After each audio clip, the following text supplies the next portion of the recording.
mentionné que nous étions là à la suite justement de la demande de l'autorité suprême de venir faire une évaluation. Alors, comme vous savez, la paix et la sécurité dans cette partie du pays sont très chères à son Excellence, Monsieur le Président de la République, Félix-Antoine Tshisekedi Tshilombo. Et donc nous avons entamé depuis quelques jours ici à l'est de la République démocratique du Congo, en commençant par l'Ituri, où nous avons eu d'abord un conseil de sécurité et puis des échanges avec toutes les forces vives. Ça nous a permis d'avoir un aperçu clair à ce niveau-là et des travaux qui doivent se faire, surtout dans la sensibilisation, les discussions intracommunautaires qui vont déboucher finalement sur des discussions intercommunautaires. Ça, c'est pour la province de l'Ituri, et le combat qui doit continuer à se faire en ce qui concerne les ADF qui continuent à endeuiller nos populations.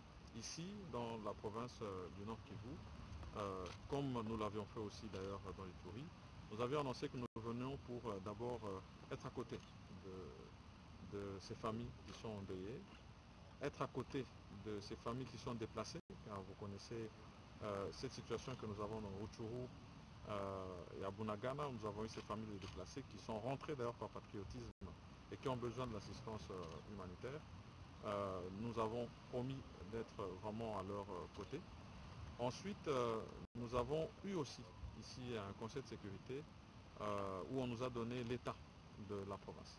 C'était l'occasion aussi de discuter avec toutes les forces vives et avoir leur ressenti pour que ça puisse mieux orienter notre action.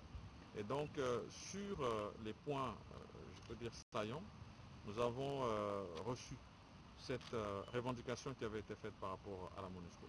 Nous avons discuté avec les mouvements citoyens et la société civile.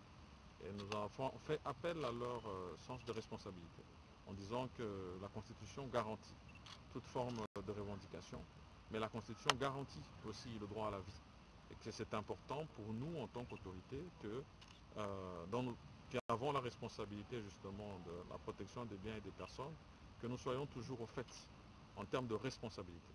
Nous avons eu à déplorer récemment dans le cadre de ces revendications demandant le retrait de la MONUSCO, à regretter, déplorer des morts. Nous ne voulons plus voir cela arriver. Et donc c'était vraiment une demande de responsabilité pour qu'on s'assure que nous épargnons des vies. Nous sommes déjà dans une situation sécuritaire difficile.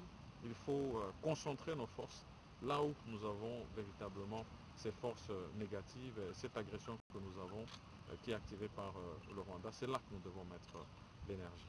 Et donc ça, c'était l'un des premiers faits saillants qui a été dans nos échanges.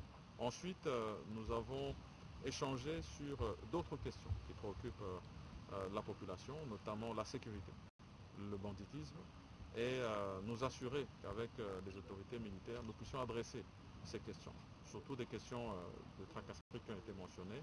Et nous estimons que nous, en tant qu'autorité, nous devons suivre ce que la population nous dit et travailler dans le sens de lui garantir son bien-être. C'est une population qui n'a que trop souffert, et donc nous sommes très sensibles aux messages qui nous sont donnés.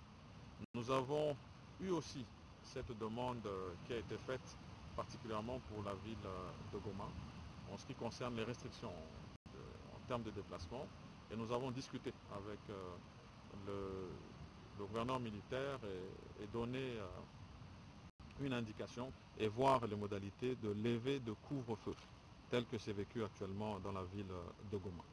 Et donc c'est un travail qui va se faire et être annoncé très rapidement.